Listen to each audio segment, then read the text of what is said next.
கல்லூரி காலங்கள் நிகழ்ச்சியில் நாம் காலேஜ் லைஃப்பில் என்னென்ன ரொம்ப முக்கியம் அப்படிங்கிற சம்மந்தமாக பார்த்தோம். அதில் ஃபஸ்ட்டு ஃபேக்டர் அகாடமிக் சக்ஸஸ்.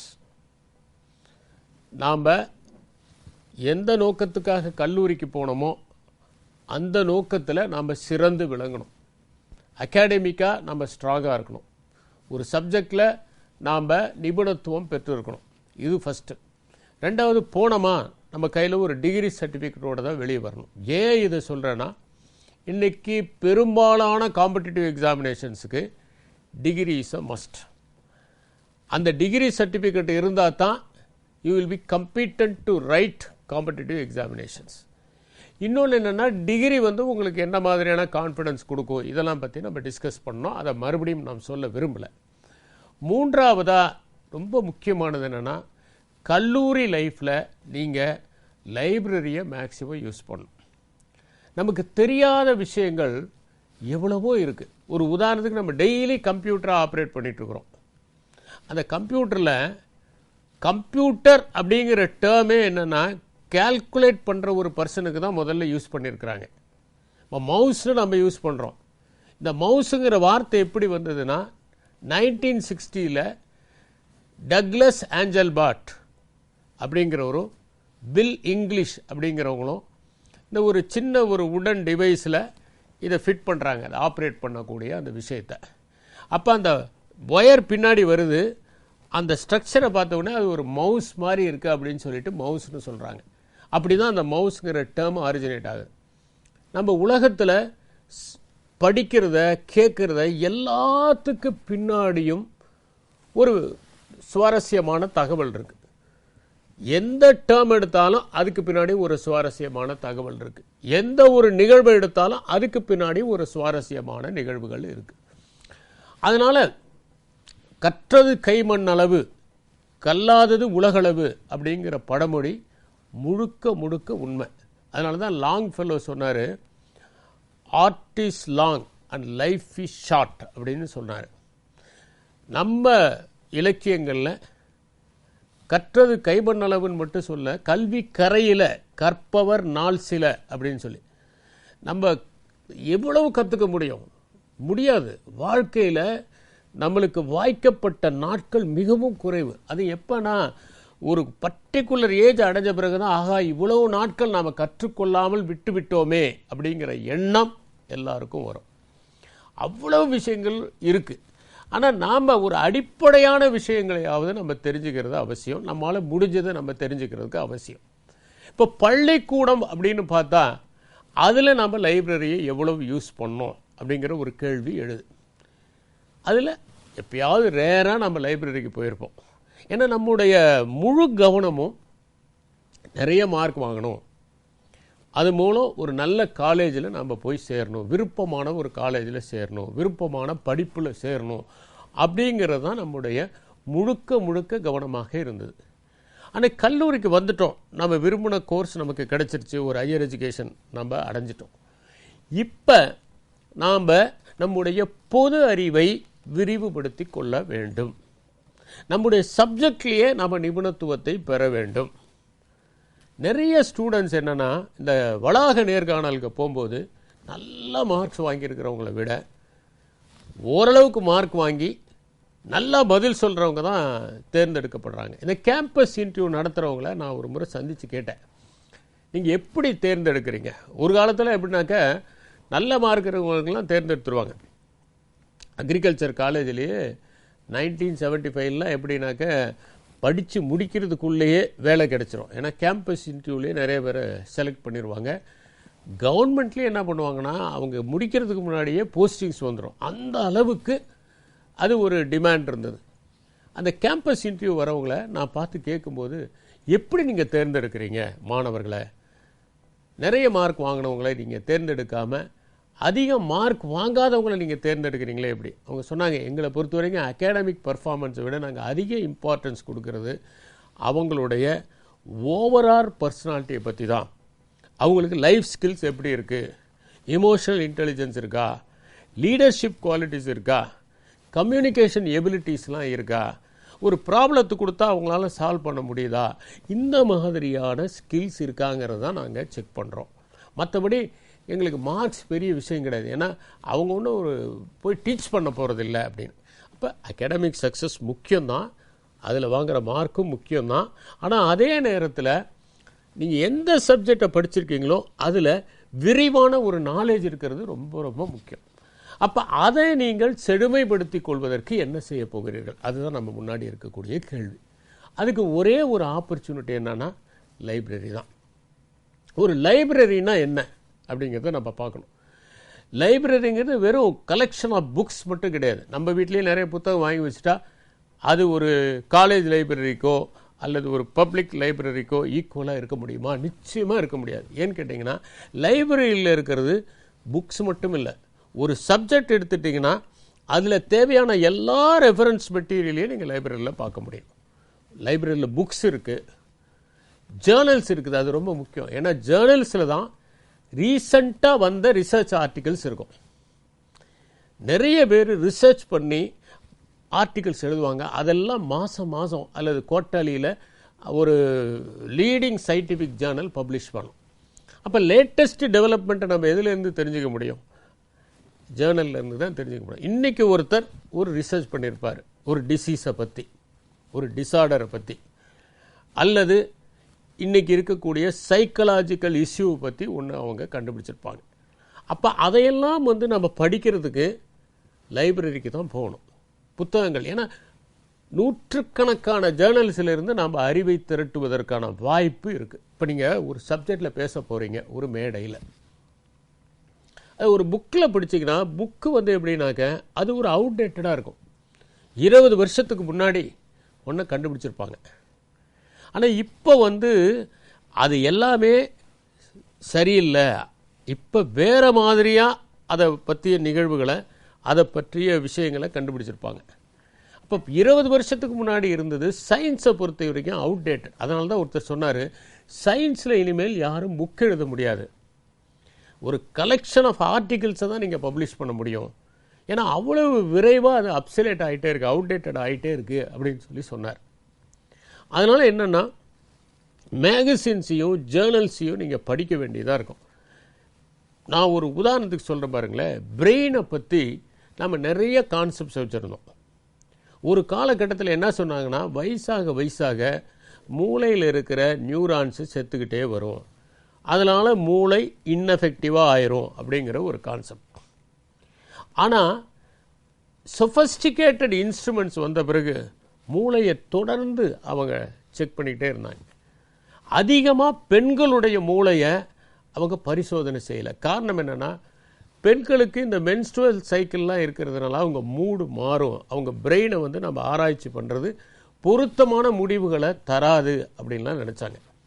ஆனால் அதுக்கப்புறம் சொஃபஸ்டிகேட்டட் எக்யூப்மெண்ட்லாம் வந்த பிறகு பெண்களுடைய மூளையை ஆராய்ச்சி பண்ணி அவங்க சொன்னாங்க, பெண்களுடைய மூளை ஆண்களுடைய மூளையை விட சின்னது, ஆனால் அதுலேயும் 100 பில்லியன் நியூரான்ஸ் தான் இருக்குது, அது டைட்டாக பேக்டாக இருக்குது.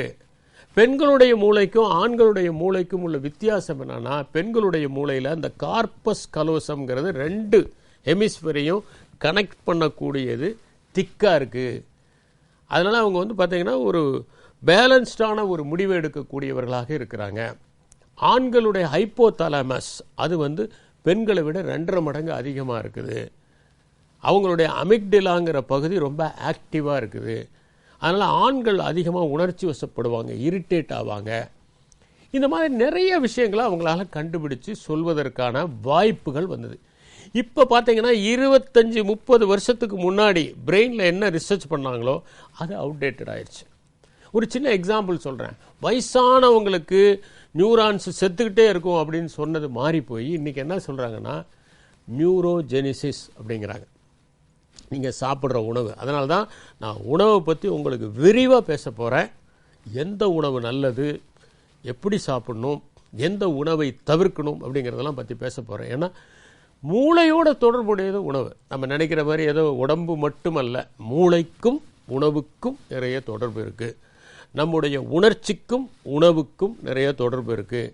நம்முடைய உணர்வுக்கும் உணவுக்கும் தொடர்பு இருக்கிறது, நம்முடைய உறக்கத்திற்கும் உணவிற்கும் தொடர்பு இருக்கிறது. இப்போ என்ன சொல்கிறாங்கன்னா, வயசான காலத்தில் கூட சில ஆக்டிவிட்டீஸ் நீங்கள் பண்ணிங்கன்னா, அதாவது படிக்கிறது, மியூசிக் கேட்குறது, நண்பர்களோட சந்தோஷமாக மகிழ்ச்சியாக உட்காந்து பேசுறது, விளையாடுறது, வாக்கிங் போகிறது, நல்ல உணவு வகையில் சாப்பிட்றது, ஒமேகா ஃபேட்டி ஆசிட் இருக்கக்கூடியது, அதே மாதிரி இந்த ட்ரை ஃப்ரூட்ஸ்னு சொல்லக்கூடியது சாப்பிட்றது, நல்ல காய்கறிகளை சாப்பிட்றது, இது எல்லாமே மூளையினுடைய நரம்பணுக்களை அதிகப்படுத்தக்கூடிய கெப்பாசிட்டி உள்ளதாக இருக்குது. அதனால் என்ன ஆகுனா, நியூரோஜெனிசிஸ் அப்படிங்கிற ஒரு கான்செப்ட் சொல்கிறாங்க.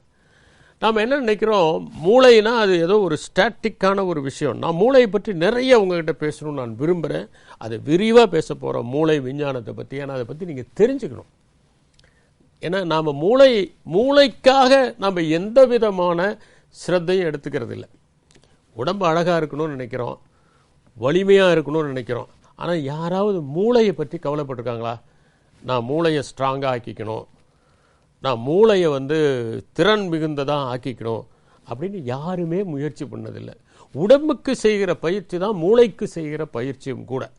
அப்போ அந்த புதிய புதிய நியூரான்ஸ் உற்பத்தி ஆகிட்டே இருக்கிறதுக்கு இதெல்லாமே ஒரு முக்கியமான காரணமாக இருக்கிறது. அப்போ இந்த மூளையை நாம் எப்போ விரிவுபடுத்த முடியும்? இந்த மூளையை இப்போ நான் சொன்ன மாதிரி மூளையை நம்ம எப்படி பயன்படுத்துகிறோமோ அப்படி அது ஒரு நெகிழித்தன்மையோடு இருக்குது. Plasticity of the brain. இப்போ நீங்கள் புதுசாக ஒரு கலையை கற்றுக்கிறீங்கன்னு வச்சுக்கோங்க, நீங்கள் ஒரு டிராயிங் கற்றுக்கிறீங்க. கொஞ்சம் கொஞ்சமாக அங்கே உங்கள் மூளை நெகிழ்ந்து கொடுத்து உங்களை டிராயிங்க்கு அது ஃபெசிலிட்டேட் பண்ணுது. உங்களுக்கு ஸ்பேஷியல் இன்டெலிஜென்ஸ் குறைவாக இருக்குது. நீங்கள் டிரைவிங் கற்றுக்கிறீங்க, அப்போ என்ன ஆகுது, நாளடைவில் அந்த ஸ்பேஷியல் இன்டெலிஜென்ஸ் அதிகமாகுது. அது சம்பந்தமான சர்க்கிட் உங்கள் பிரெயினில் விரிவடையுது. என்ன கண்டுபிடிச்சிருக்காங்கன்னா, லண்டனில் இருக்கிற டிரைவர்ஸினுடைய அந்த ஸ்பேஷியல் இன்டெலிஜென்ஸ் ரொம்ப ஷார்ப்பாக இருக்குது அப்படின்னு. ஏன்னா லண்டனுடைய தெருக்கள்லாம் அந்த பழமையை போற்றுவது தான் லண்டன். இப்போ நீங்கள் சில நாடுகளுக்கெல்லாம் போனீங்கன்னா அகலமான தெருக்கள் இருக்கும். துபாய் மாதிரி நாடுகள்லாம் பார்த்தீங்கன்னா நம்ம ஊரில் 4 லேன், அங்கே 12 லேன். அபுதாபிக்கு போகிற வழியில் பார்த்தா 12 லேன் இருக்கக்கூடிய அகண்ட ஒரு பாதை. ஆனால் அந்த 12 லேன்லேயும் டிராஃபிக் இருக்குது. அதாங்க, ஏன்னா எல்லாருமே கார் வச்சுருக்காங்க, அவ்வளவு சீப்பாக இருக்குது petrol. That is maximum people use car. அப்போ அவ்வளவு, அது ஷார்ஜாவில் இருந்து துபாய்க்கு வர்றதுக்கு பீக் ஹவர்ஸில் 4-5 மணி நேரம் ஆகுங்கிறாங்க. ஆனால் 25 கிலோமீட்டர் தான். அவ்வளவு டிராஃபிக் ஜாம் இருக்குது அப்படிங்கிறாங்க. அப்போ என்னன்னா, உங்கள் பிளாஸ்டிசிட்டி ஆஃப் த பிரெயின் இருக்கிறதுனால தான் புதுசாக ஒன்று நீங்கள் கற்றுக்கிட்டீங்கன்னா தொடக்கத்தில் கொஞ்சம் சிரமமாக இருந்தால் கூட நாளடைவில் ஈஸியாக கற்றுக்க முடியும். அதனால் உங்கள் பிரெயினை பொறுத்த வரைக்கும் எவ்வளவு புதிய புதிய கண்டுபிடிப்புகள் நாளுக்கு நாள் வந்துட்டு இருக்கிறதுனால, ஒரு 30 வருஷத்துக்கு முன்னாடியான ஒரு பிரெயின் சம்பந்தமான ஒரு புத்தகத்தை எடுத்து படித்தோம்னா that is not going to be useful. இப்போ நீங்கள் புதுசாக வந்திருக்கிற ஜேர்னல்ஸில் பெரிய பெரிய ஆர்டிக்கல் எழுதுகிறாங்க. அதையெல்லாம் நீங்கள் படிச்சிங்கன்னா தான் அதை பற்றிய ஒரு பேப்பரை அழகாக ப்ரெசென்ட் பண்ண முடியும்.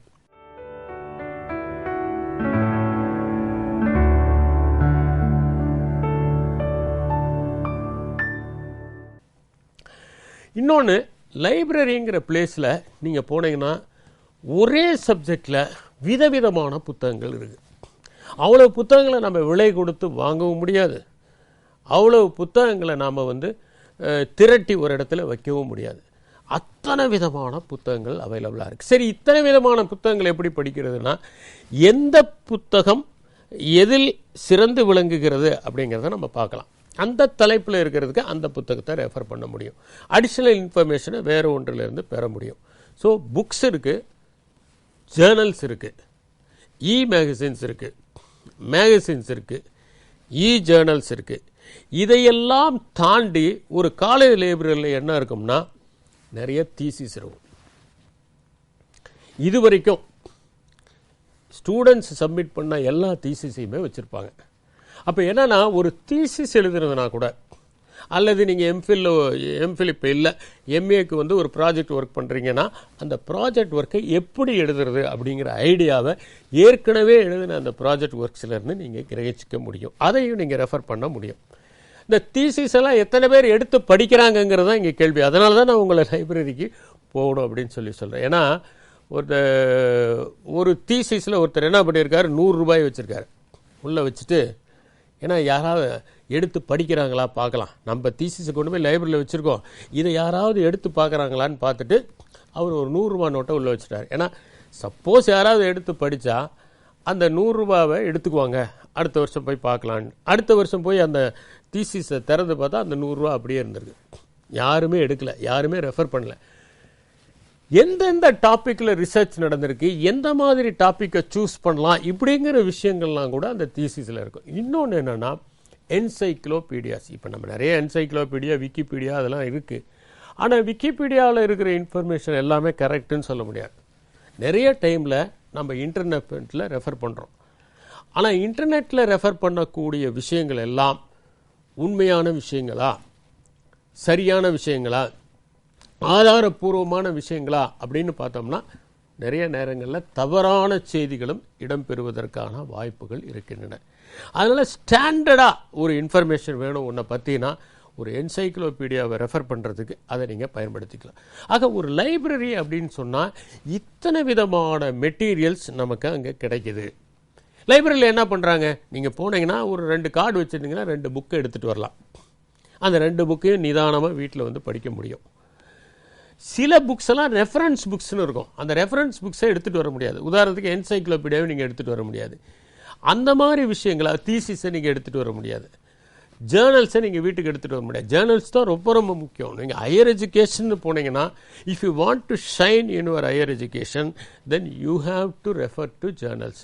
What is the difference between referring a book and referring a Journal அப்படிங்கிறத நம்ம பார்க்கணும். நீங்கள் உங்கள் அகாடமிக் எக்ஸாமினேஷன்லேயே, உங்கள் செமஸ்டர் எக்ஸாமினேஷன்லேயே நீங்கள் எழுதிக்கிட்டே வரீங்க ஆன்சரை, அதில் ரீசண்டாக வந்த ஜேர்னல்லேருந்து ஒரு இன்ஃபர்மேஷனை கோட் பண்ணி நீங்கள் இந்த மாதிரி சொல்லப்பட்டிருக்கிறதுன்னு அந்த ஜேர்னல் பேரை, அந்த ஆத்தர் பேரை அந்த பிராக்கெட்டில் எழுதுனீங்கன்னா எக்கச்சக்கமான மார்க் கிடைக்கும். ஃபுல் மார்க்ஸ் உங்களுக்கு கிடைக்கும். ஏன்னா நீங்கள் உங்களுடைய இன்ஃபர்மேஷனை அப்டேட் பண்ணியிருக்கிறீங்க அப்படிங்கிறத உங்களுக்கு தெரியும்.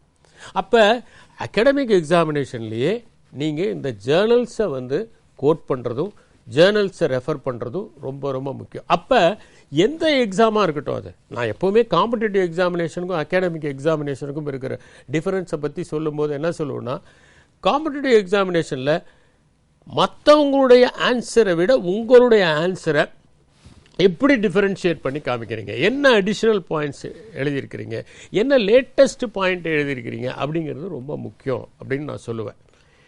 அதுக்கு நீங்கள் இப்பயே ப்ராக்டிஸ் பண்ணிடலாம்.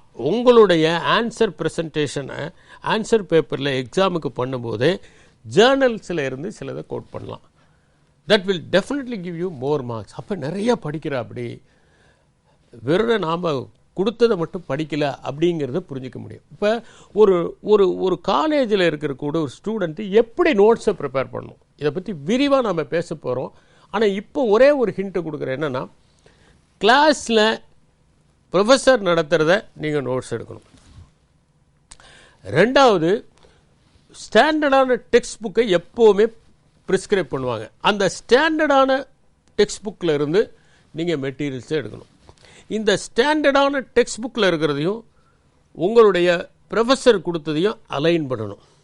இதுக்கு அப்புறமேல் தான் ஆக்சுவலாக எக்ஸலிங் இன் ஸ்டடி ஸ்டார்ட்ஸ். இதை மட்டும் நீங்கள் எழுதுனீங்கன்னா நீங்கள் ஒரு ஆவரேஜ் ஸ்டூடெண்ட்டாக தான் இருப்பீங்க. ஒரு அவுட்ஸ்டாண்டிங் ஸ்டூடெண்ட் எப்படின்னா, இந்த ஆவரேஜ் ஸ்டூடெண்ட் மாதிரி இல்லை, ஹீ ரைட்ஸ் எக்ஸ்ட்ரா பாயிண்ட்ஸ். அங்கே தான் இந்த reference books, foreign text books, இந்த ஜேர்னல்ஸ், லேட்டஸ்ட்டாக வந்த ஃபைண்டிங்ஸ், இன்னும் சொல்ல போனால் நியூஸ் பேப்பர் கூட நமக்கு மிக மிக உதவியாக இருக்கும். அண்மையில் ஒரு ஆர்டிக்கல் ஒரு நியூஸ் பேப்பரில் வந்திருக்கும். அதுக்கப்புறம் அது டீட்டெயில்டாக, அது என்னென்னா ஜேர்னலில் இருக்கிறத டிஸ்டில் பண்ணி தான் அந்த நியூஸ் பேப்பரில் கொடுக்குறாங்க. ஏதோ ஒரு ஜேர்னலில் அது பின்னாடி விரிவாக வரும். ஆனால் லேட்டஸ்ட் இன்ஃபர்மேஷனை ஒரு நியூஸ் பேப்பரில் இந்த மாதிரி கண்டுபிடிச்சிருக்காங்க அப்படிங்கிறது வரும்.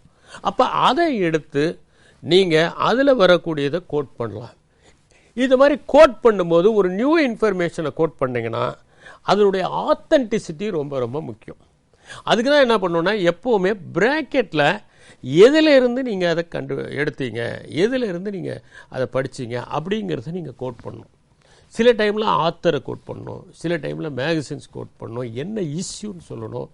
மார்ச் இஷ்யூ 2025 அந்த மாதிரி கோட் பண்ணிங்கன்னா தான் உங்களுக்கு மார்க் கிடைக்கும். இது ரொம்ப ரொம்ப முக்கியம். அப்போ ரெஃபரன்ஸ் புக்ஸ் இருக்குது. இன்னொன்று அங்கே நீங்கள் வாங்கிட்டு வர புக்ஸ் இருக்குது, ஜேர்னல்ஸ் இருக்குது. இதெல்லாம் சேர்ந்து தான் ஒரு லைப்ரரியை கான்ஸ்டிடியூட் பண்ணுது. இப்போ ஒரு லைப்ரரினா என்ன, ஏன் இந்த லைப்ரரி நீங்கள் யூஸ் பண்ணணும்? இப்போ சாதாரணமாக பார்த்தீங்கன்னா லைப்ரரிங்கிறது ஒரு புத்தகங்கள் மட்டும் வைக்கக்கூடிய இடம் அல்ல. அது முதல்ல ஒரு லைப்ரரியினுடைய இன்ஃப்ராஸ்ட்ரக்சர். நல்லா உட்காந்து படிக்கிறதுக்கும் அமைதியாக எழுதுறதுக்கும் லைப்ரரி தான் மிகவும் தேர்ந்தெடுக்கப்பட்ட ஒரு இடமாக இருக்க முடியும். மனித மனமே எப்படின்னா ஒரு போல செய்தல் அப்படிங்கிறது மனித மனத்தினுடைய இயல்பு. அதுக்கு காரணம் என்னன்னா நம்மகிட்ட இருக்கக்கூடிய மிரர் நியூரான்ஸ், கண்ணாடி நரம்பணுக்கள் நம்மகிட்ட இருக்கு.